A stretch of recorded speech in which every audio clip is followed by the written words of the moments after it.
I don't want to set the world on fire. I just want to start a flame in your heart. Bonjour à tous. Alors, on fait un petit rappel de la situation et du contexte syrien. On connaît le décor de base, en tout cas la version médiatique tamponnée, validée en haut lieu et autorisée. Bachar al-Assad, président de Syrie, comme d'autres invités d'honneur de l'État marchand d'armes français, est passé de mode et se trouve actuellement donc aux prises avec une sorte de guerre civile dans son pays, voire une guerre tout court, selon la proportion restante de Syriens de l'opposition traditionnelle dans la SL. Donc c'est une situation qui l'oppose à une armée syrienne libre, à des rebelles, à qui il faudrait donc qu'ils remettent le pouvoir, séance tenante. Donc libre à ces rebelles ensuite, une fois au pouvoir, d'organiser ou pas des élections par la suite. Bien entendu, si élections il y avait, ce serait, c'est évident, des élections sans Bachar al-Assad en tant que choix possible pour les Syriens. Remarquez, est-ce que ce n'est pas plus prudent? Imaginez de quoi ça aurait l'air si après tout ce barouf qu'on a fait, après tous ces morts qu'on a justifiés par avance au nom de la démocratie qui ravira les survivants, eh bien, s'il s'avérait que, en fait, suite à une élection organisée par l'ONU, une élection donc censément au-dessus de tout soupçon, 51% des Syriens choisissaient Bachar al-Assad plutôt que les rebelles d'en face, malgré tout le mal qu'ils pensaient peut-être de lui, parce que, bizarrement, ils identifieraient paradoxalement la tronche austère et sévère de Bachar al-Assad, inconsciemment, à ce bon vieux temps où sa maison était debout et où ses voisins, ou sa femme, ou son beau-frère étaient en vie ou entiers. Sait-on jamais. Donc, autant ne pas prendre le risque, ça se jouera donc entre l'opposition progressiste certainement choisie par l'Occident et les fondamentalistes qui sera pratique d'attaquer plus tard. Donc ça se jouera cette élection-là certainement sur fond d'attentats, etc.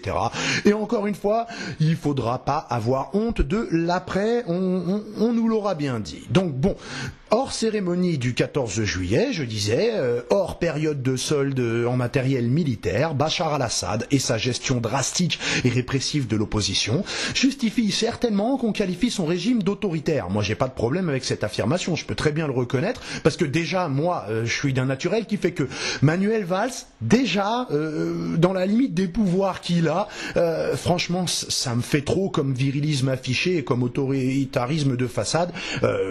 Enfin, quoique quand je dis de façade, je sais pas, les gens qui se sont fait ouvrir la tête à Notre-Dame-des-Landes sont peut-être pas d'accord avec moi. Mais bon, Bachar, je me doute bien qu'il me plairait pas en tant que président de mon pays, et je me doute que le dire m'amènerait sûrement au moins en prison. Mais si à moi, là, d'où que je sois, on me propose de faire tuer 80 000 compatriotes pour pouvoir m'exprimer, en ne risquant plus d'être fusillé sous Bachar, et de voir mon pays réduit en cendres pour avoir le droit de ne pas être fusillé en donnant mon avis, mais d'être égorgé à la place par ces remplaçants talibanoïdes qu'on a certainement programmés pour ces pauvres gens, je vous avoue que je vois pas vraiment l'intérêt de saccager mon pays pour si peu de changements. Mais à moi, c'est vrai, on me demande pas mon avis, remarquez, il manquerait plus que ça, je suis pas syrien, et la vie des Syriens, a priori, on s'en passe. Donc, désormais, c'est la jurisprudence Kadhafi, le régime de Bachar al-Assad, il ne mérite pas d'être sur terre, il mérite pas de vivre, on l'a vu,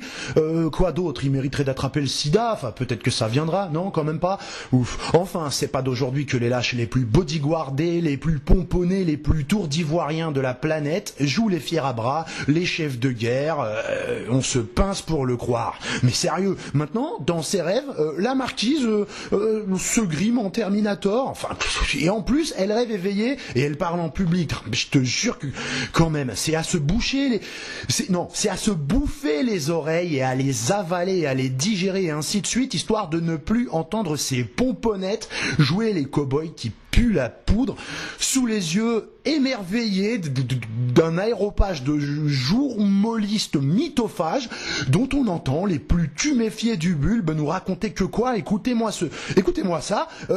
Pour les chefs de guerre, président, c'est peut-être encore même plus dur que ça ne l'est pour les hommes sur le terrain. Enfin, je vais même plus vérifier qui est la brosse à pompe, le balai à chiottes qui nous a fait cette déclaration honteuse plutôt qu'un AVC. Et en plus, excusez-moi, je vous ai déjà parlé de ça et je m'écarte de mon sujet. Donc à la base, rembobinons, il y a 2 ans, l'élément déclencheur qui a fait passer Bachar el-Assad de client régulier en matériel d'écoute et missiles divers et variés à dictateur intolérable, de welcome à wanted, c'est d'avoir a priori tiré dans la foule pour réprimer une manifestation, une révolte, certains vous diront. Peu importe, ça ne change rien. Parce que ça, nous, la France, tu nous connais, ça on peut pas, on tolère pas, non, c'est plus fort que nous, on peut plus laisser passer, vendre des armes, etc. à des gens qui tirent dans la foule, parce que tirer dans la foule en Syrie, vraiment, c'est moche. Alors, oui, au Bahreïn, non, je sais pas, c'est pas pareil. En plus, c'est l'Arabie Saoudite qui est intervenue au Bahreïn, c'est des investisseurs aussi, la Formule 1, le pétrole, le PSG, c'est pas pareil. Viens investir chez moi, mon chéri. En France, on est open à tout un tas de choses, tant qu'on a l'Iran comme ennemi commun et qu'on est bien aligné sur un plan géostratégique. Mais puisque ce comportement-là, tirer dans la foule, c'est quand même difficile de venir faire le fanfaron à prétendre qu'on est prêt à intervenir partout dans le monde pour le réprimer au nom des droits de l'homme et tout le Bataclan sans faire éclater tout le monde de rire, Obama vient donc nous parler depuis 2 ans d'armes chimiques. Au G20, il y a 2-3 ans, je crois, il avait déjà prévu, le mec, des massacres et des génocides. Donc faisons-lui confiance à Pépère, ça viendra à un moment ou à un autre, certainement. C'est-à-dire que même si un truc n'arrive pas, lui, il va le dire et le répéter jusqu'à ce que, enfin, peut-être, ça se passe par hasard. Et donc, encore une fois, le choix nous est donné entre la lâcheté passive et l'interventionnisme arrière-pensiste. Alors au moment où je dis arrière-pensiste, on va quand même on va anticiper le crétin triomphal qui commentera quelles arrière-pensées, de toute façon il n'y a pas de pétrole en Syrie, abruti, complotiste, mais je répondrai que si on veut bien quand même essayer de réfléchir un tout petit peu, il subsiste toujours un intérêt stratégique à faire tomber un allié de l'Iran et qu'en revanche il y a quand même tout un tas d'autres pays qui réunissent point par point tout un tas de caractéristiques habituellement nécessaires pour être attaqués par les démocrates volants et qui pourtant ne sont pas attaqués. Pêle-mêle, financement de groupes terroristes, présence de pétrole en dessous du sol, opposants persécutés pour blasphème, voile intégral, charia, des droits de la femme, décapitation publique alors qu'un mec échappe à la peine de mort après avoir violé et cramé sa petite fille, et ça va sans dire donc bien sûr des mitraillages de manifestants. Donc il y a des pays qui réunissent tout ça, mais ils sont dans le bon axe géostratégique et ont les bons